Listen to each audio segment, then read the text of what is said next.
From the dust of forgotten ages, whispers of a mighty empire still echo. This was Babylon, a name synonymous with power, wealth, and innovation. It was a city whose walls defied imagination and whose armies carved an empire across the ancient world. But how did this desert kingdom rise to such unparalleled dominance? Babylon's prosperity began with its strategic location and abundant resources. Sophisticated irrigation systems transformed arid lands into fertile breadbaskets, fueling its immense growth. Scribes meticulously recorded vast inventories of trade, taxes, and treaties, forming the bedrock of Babylonian commerce. Babylon became a nexus of ancient trade routes, attracting goods and wealth from across the known world. Skilled artisans, from jewelers to architects, contributed to the city's legendary splendor. This immense wealth flowed directly into the city's infrastructure and the formidable instruments of its power. To protect its riches, Babylon built a defense system unlike any other in the ancient world. The city walls, famously described as unassailable, stretched for miles, a testament to Babylonian engineering. Double walls, deep moats, and fortified towers created a formidable barrier, deterring even the most determined adversaries. This protective shell not only safeguarded Babylon, but also became a symbol of its enduring strength. But walls alone could not hold an empire. Babylon needed an army, vast and disciplined. Recruitment began young, instilling fierce loyalty and an unyielding will to fight for the empire. Archers, with their potent composite bows, formed a crucial part of Babylon's long-range assault. The devastating chariot corps, swift and heavily armed, struck fear into the hearts of their enemies.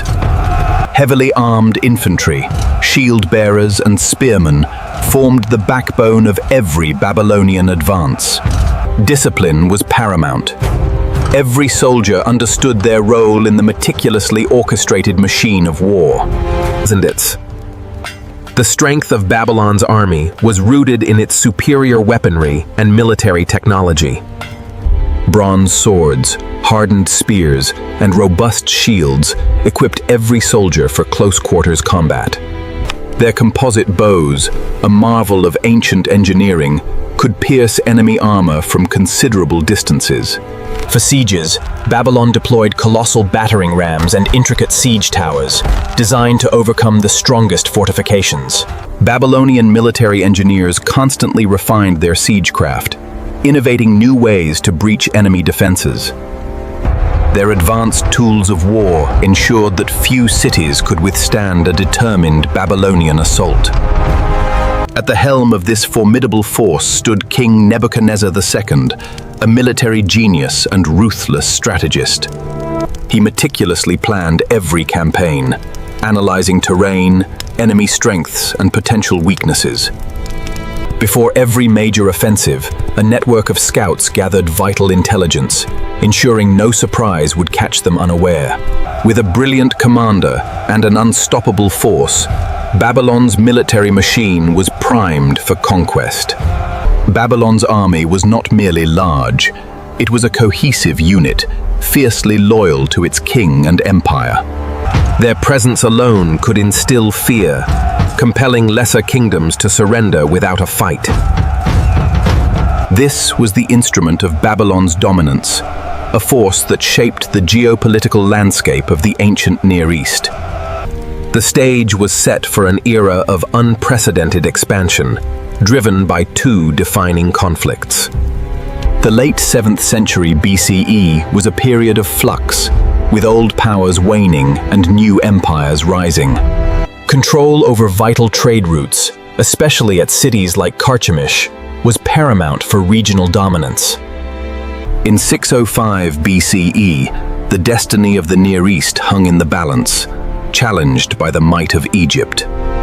Opposing them were the combined might of Egyptian pharaoh Necho II and the remnants of the Assyrian army. The air crackled with anticipation. The future of empires hinged on this single battle. The battle commenced with a furious barrage, as thousands of arrows rained down upon the opposing forces. Babylonian infantry pushed relentlessly, their disciplined formations a wall of steel against the enemy's resolve. Every soldier fought with the ferocity of a lion, knowing the fate of their young empire rested on their blades. The Babylonian chariots, a whirlwind of death, tore through the enemy flanks, breaking their formations. Nebuchadnezzar's tactical brilliance turned the tide, pressing every advantage against the faltering opposition. Overwhelmed, the Egyptian and Assyrian coalition broke, fleeing in disarray towards the Euphrates. Carchemish was a crushing victory, solidifying Babylon's place as the supreme power of Mesopotamia. The Euphrates bore witness to the devastating defeat, a testament to Nebuchadnezzar's decisive military prowess. Nebuchadnezzar II now stood as the undisputed ruler, his empire poised for its greatest expansion. But even with undisputed power, new challenges emerged. Far to the west lay Jerusalem. Its rulers, fueled by religious conviction and shifting alliances, repeatedly defied Babylonian authority. This defiance, a direct challenge to his hard-won empire, could not be tolerated. In 587 BCE, Nebuchadnezzar marched his full might against the rebellious city. The city was swiftly encircled, its fate sealed by an overwhelming show of force. Weeks turned it into months as Babylonian engineers meticulously prepared their assault. The assault began with a thunderous roar as siege engines pounded Jerusalem's ancient defenses. Ladders scaled the formidable walls, met by fierce resistance from the desperate defenders. Every inch was contested, a brutal, relentless struggle for the very soul of the city. After months of relentless siege, the Babylonian might finally broke through Jerusalem's defenses.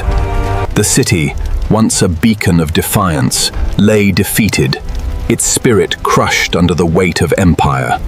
The temple, the spiritual heart of Judah, was destroyed, its treasures plundered.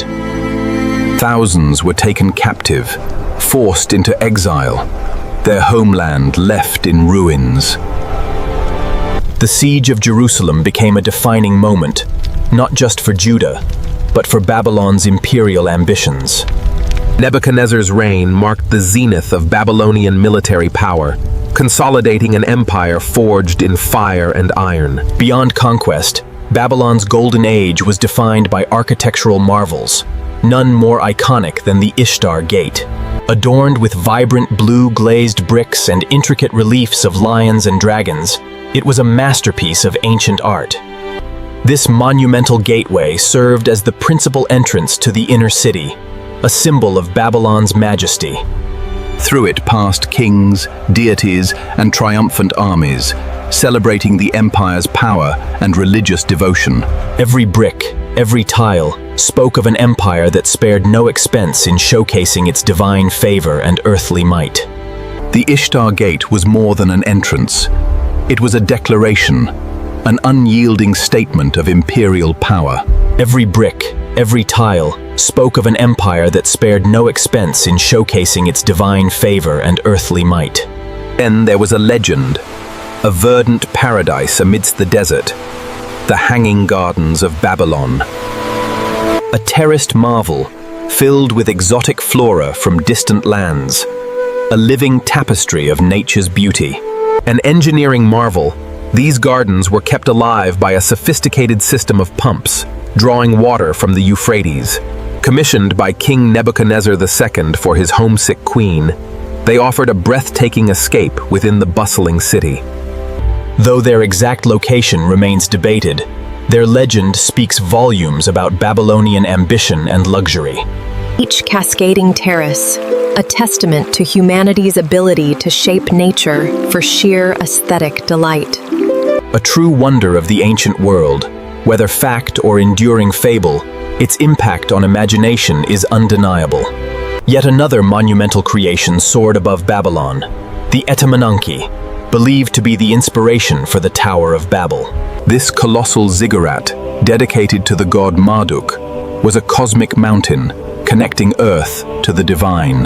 Built with millions of bricks, it stood as a testament to Babylonian piety and their advanced architectural capabilities. From its sacred summit, priests observed the stars, charting celestial movements with remarkable precision.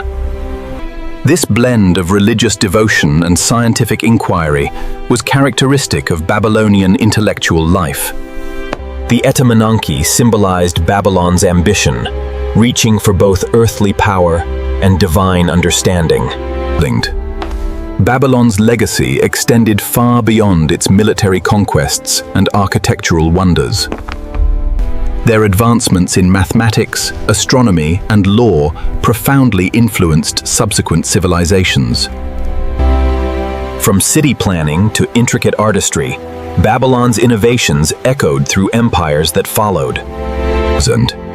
Yet, even the mightiest empires eventually faced the inevitable tides of history. Internal strife and the rise of new, formidable powers ultimately signaled Babylon's twilight. Babylon may have fallen, but its echoes of grandeur, power, and human ingenuity resonate through the millennia.